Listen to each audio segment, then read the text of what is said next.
Assalamualaikum warahmatullahi wabarakatuh.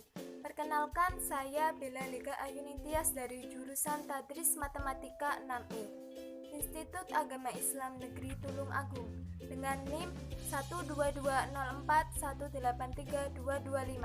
Pada video pembelajaran kali ini, saya akan membahas mengenai materi relasi dan fungsi untuk kelas 8 SMP semester ganjil. Selamat menyaksikan video penjelasan dari saya.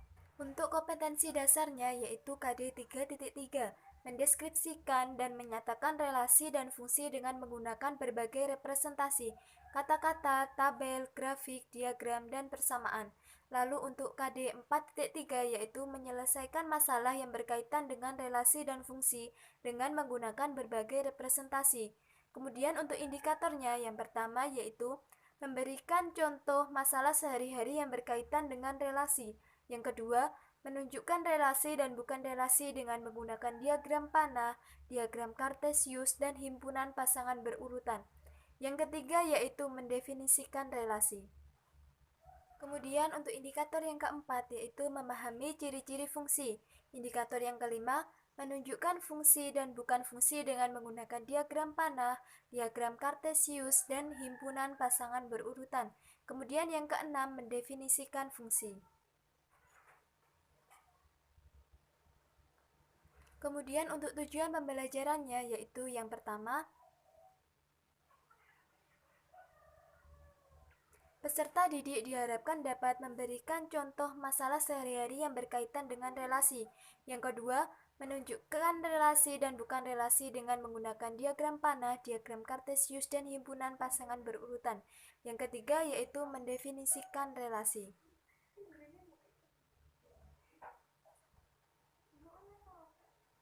Kemudian yang keempat yaitu peserta didik dapat memahami ciri-ciri fungsi. Yang kelima yaitu menunjukkan fungsi dan bukan fungsi dengan menggunakan diagram panah, diagram kartesius, dan himpunan pasangan berurutan. Yang keenam yaitu mendefinisikan fungsi.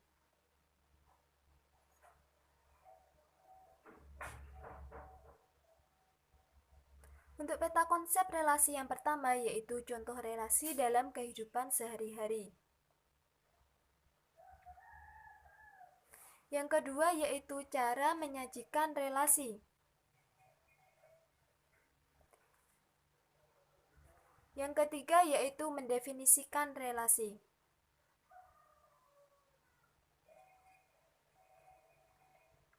Nah, selanjutnya contoh relasi dalam kehidupan sehari-hari. Kita perhatikan bagan silsilah keluarga berikut. Nah, di sini terdapat keluarga dari Pak Maduri dan Ibu Marhawi. Nah, tanda panah di sini itu menunjukkan hubungan mempunyai anak.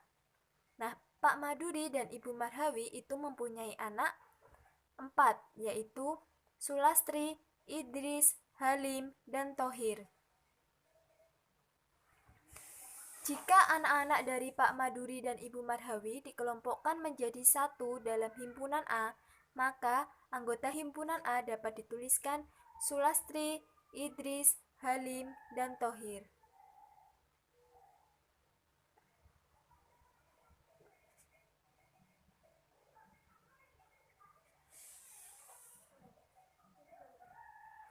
Selanjutnya, sedangkan cucu-cucu dari Pak Maduri dan Bu Marhawi dapat dikelompokkan dalam himpunan B, maka anggota himpunan B adalah Wafi, Faisal, Alu, Ski, Alvin, Najwa, dan Suci. Sehingga anggota himpunan B dapat dituliskan sebagai berikut.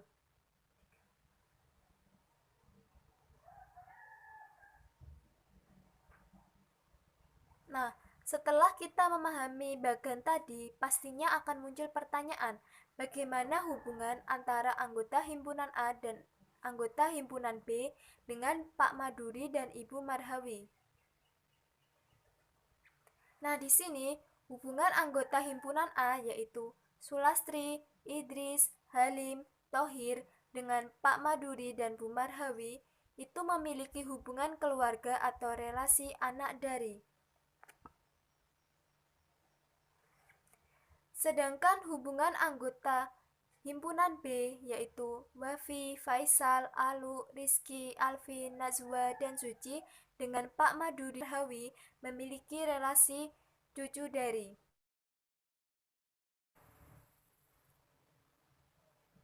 Yang kedua yaitu contoh relasi dalam kehidupan sehari-hari.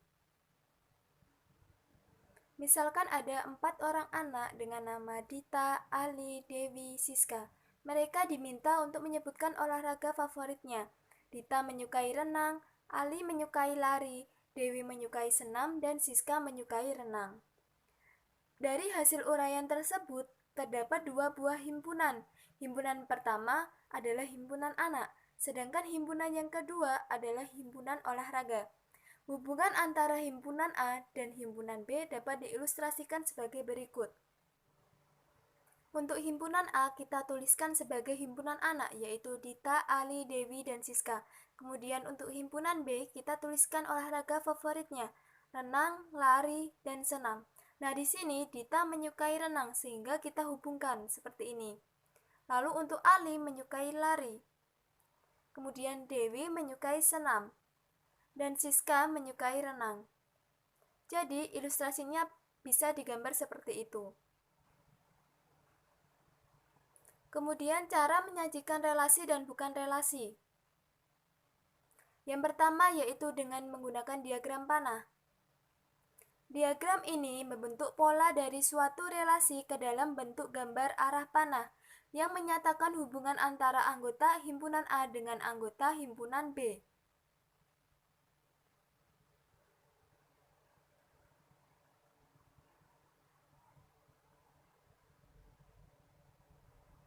Contohnya seperti ini, seperti soal yang sebelumnya. Yang pertama, mengapa itu termasuk relasi? Karena ada anggota himpunan A yang berpasangan dengan anggota himpunan B. Kemudian, untuk yang kedua, kenapa itu juga bukan relasi? Karena anggota himpunan A tidak ada yang berpasangan dengan anggota himpunan B, sehingga disebut bukan relasi.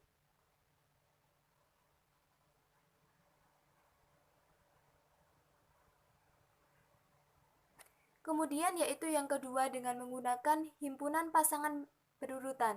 Relasi juga dapat dinyatakan dengan menggunakan himpunan pasangan berurutan dengan cara memasangkan himpunan A dengan himpunan B secara berurutan.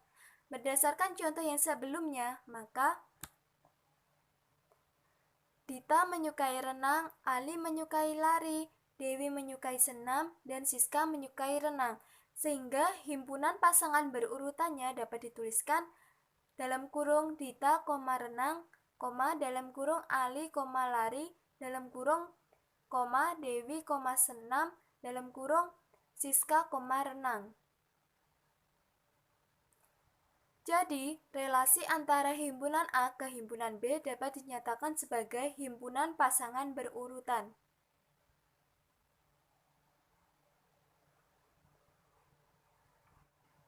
Yang ketiga yaitu dengan menggunakan diagram Kartesius. Nah, di sini contohnya sapi suka makan rumput sehingga kita hubungkan sapi dengan rumput. Titiknya dihubungkan. Kemudian kambing suka makan rumput juga, kita hubungkan titiknya. Lalu kera suka makan pisang, kita hubungkan titiknya kera ke pisang. Kemudian harimau suka makan daging, kita hubungkan titiknya harimau ke daging.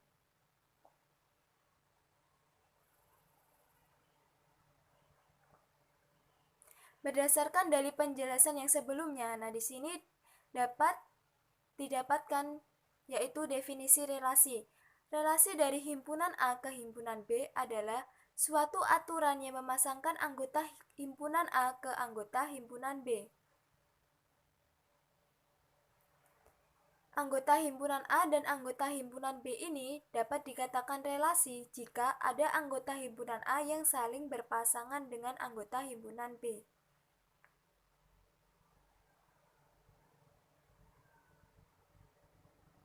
Untuk contoh soalnya yang pertama, misalkan ada 5 orang anak, Ani, Irfan, Arman, Ahmad, dan Erwin. Mereka diminta untuk menyebutkan makanan favoritnya. Ani menyukai makanan bakso dan nasi goreng, Irfan menyukai mie ayam, Arman menyukai soto dan nasi goreng, Ahmad menyukai ikan bakar, Erwin menyukai bakso. Nyatakan relasi ke dalam diagram panah, himpunan pasangan berurutan, dan diagram kartesius. Nah, penyelesaian yang pertama yaitu dengan menggunakan diagram panah.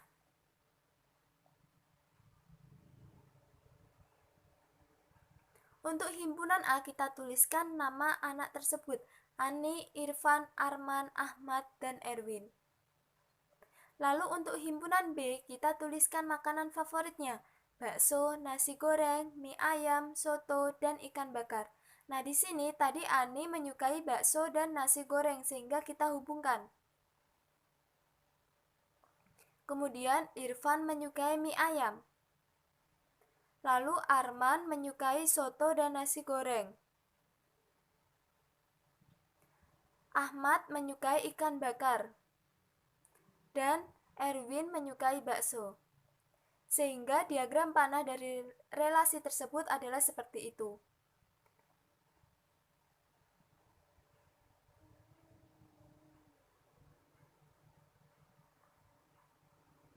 Kemudian yang kedua yaitu himpunan pasangan berurutan.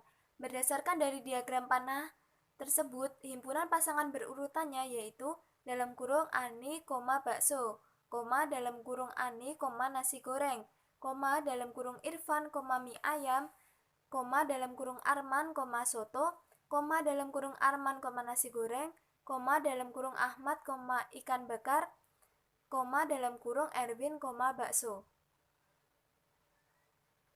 Lalu yang ketiga yaitu diagram kartesiusnya. Gambarnya seperti ini. Ani menyukai bakso dan nasi goreng sehingga kita hubungkan ke himpunan bakso dan nasi goreng. Kemudian Irfan menyukai mie ayam, kita hubungkan Irfan dengan mie ayam. Kemudian Arman menyukai nasi goreng dan soto, kita hubungkan. Setelah itu Ahmad menyukai ikan bakar, kita hubungkan. Kemudian Erwin menyukai bakso, kita hubungkan Erwin dengan bakso.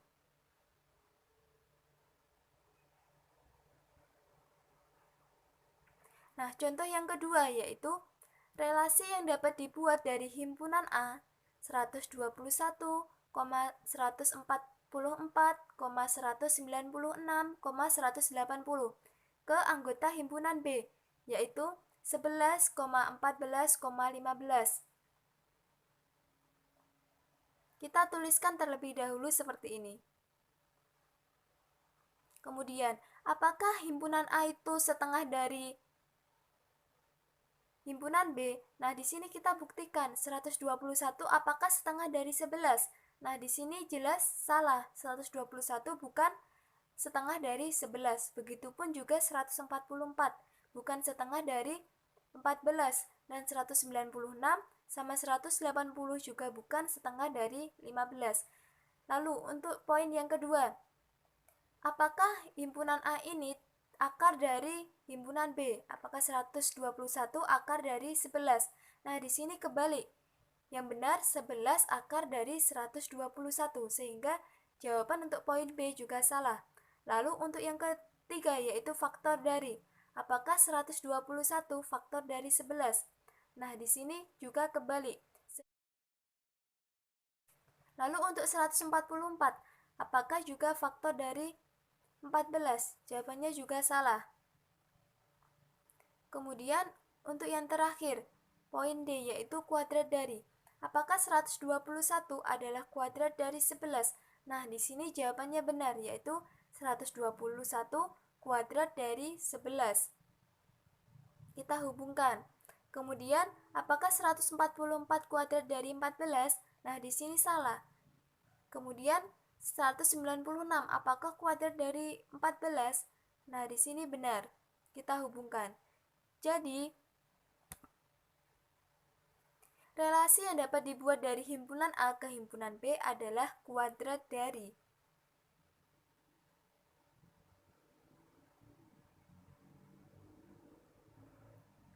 Kemudian materi yang selanjutnya yaitu mengenai fungsi.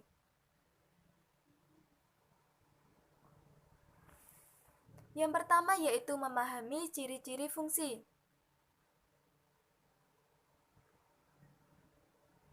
Yang kedua yaitu cara menyajikan fungsi. Yang ketiga yaitu mendefinisikan fungsi.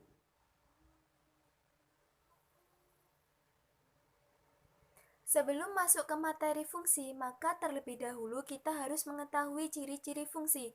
Yang pertama yaitu himpunan A dan himpunan B bukan merupakan himpunan kosong. Yang kedua, pasangan setiap anggota A tidak boleh lebih dari satu. Yang ketiga, setiap anggota himpunan A harus mempunyai pasangan di anggota himpunan B. Yang keempat, anggota himpunan B boleh tidak mempunyai pasangan di anggota himpunan A, atau anggota himpunan B boleh memiliki pasangan lebih dari satu.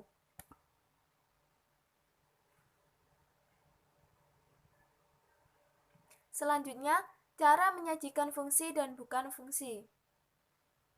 Yang pertama yaitu dengan menggunakan diagram panah.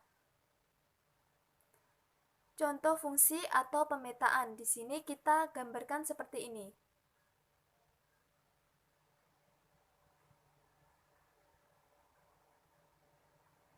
Pada anggota himpunan A, kita misalkan dengan A, B, dan C. Kemudian A dipasangkan dengan 1, B dipasangkan dengan 2, dan C dipasangkan dengan 1. Disebut dengan fungsi karena ada anggota himpunan A yang memiliki tepat satu pasang dengan anggota himpunan B, sehingga dikatakan dengan fungsi atau pemetaan.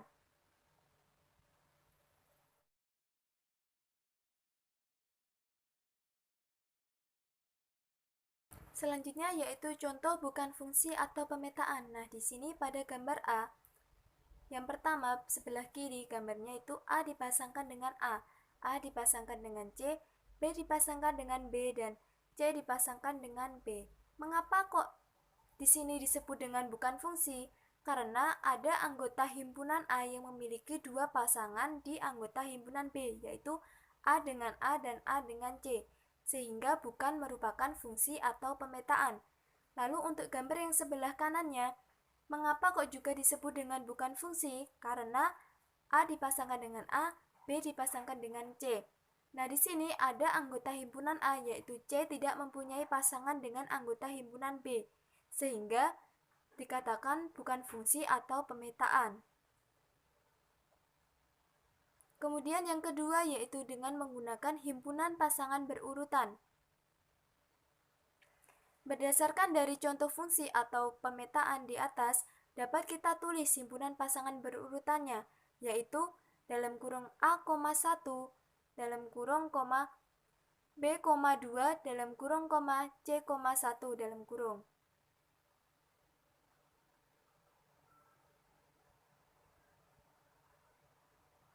Kemudian yang ketiga yaitu dengan menggunakan diagram Kartesius. Contoh fungsi atau pemetaan yaitu diagram Kartesiusnya seperti gambar yang saya sajikan. 1 dihubungkan dengan 1, 2 dihubungkan dengan 3, 3 dihubungkan dengan 5, dan 4 dihubungkan dengan 7.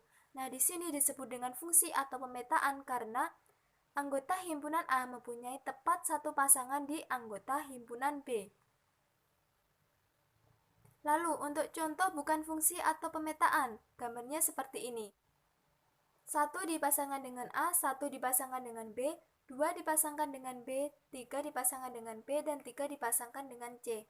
Nah, di sini bukan termasuk fungsi atau pemetaan karena ada anggota himpunan A yang mempunyai dua pasangan di anggota himpunan B, yaitu 1 dengan A dan 1 dengan B, dan 3 dengan B, 3 dengan C, sehingga bukan termasuk fungsi atau pemetaan.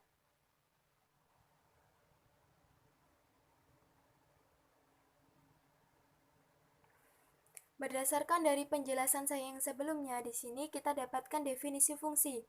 Fungsi atau pemetaan merupakan relasi dari himpunan A ke himpunan B, dengan setiap anggota himpunan A berpasangan tepat satu pasangan di anggota himpunan B.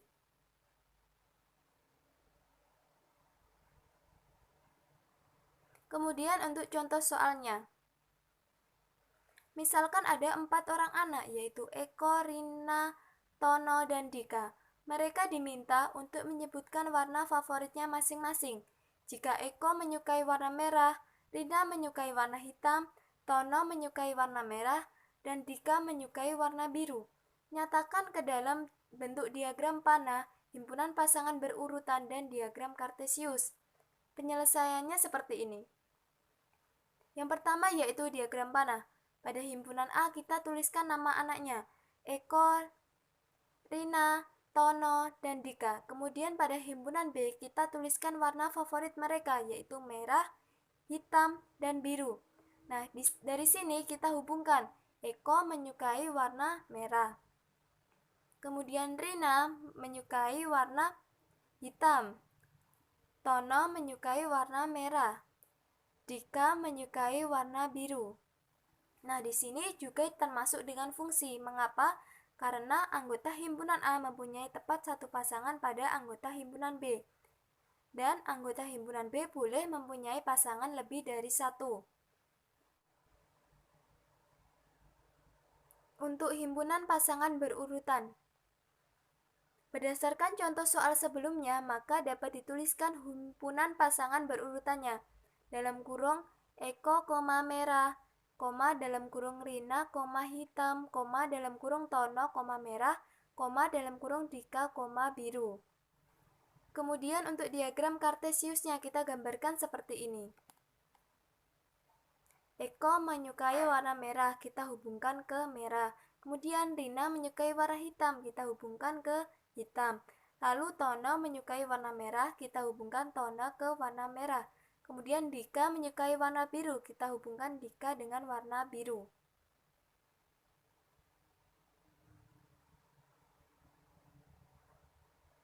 Nah, kesimpulan pada video pembelajaran kali ini yaitu yang pertama, kita dapat mempelajari contoh relasi dalam kehidupan sehari-hari dan kita dapat menentukan ciri-ciri fungsi.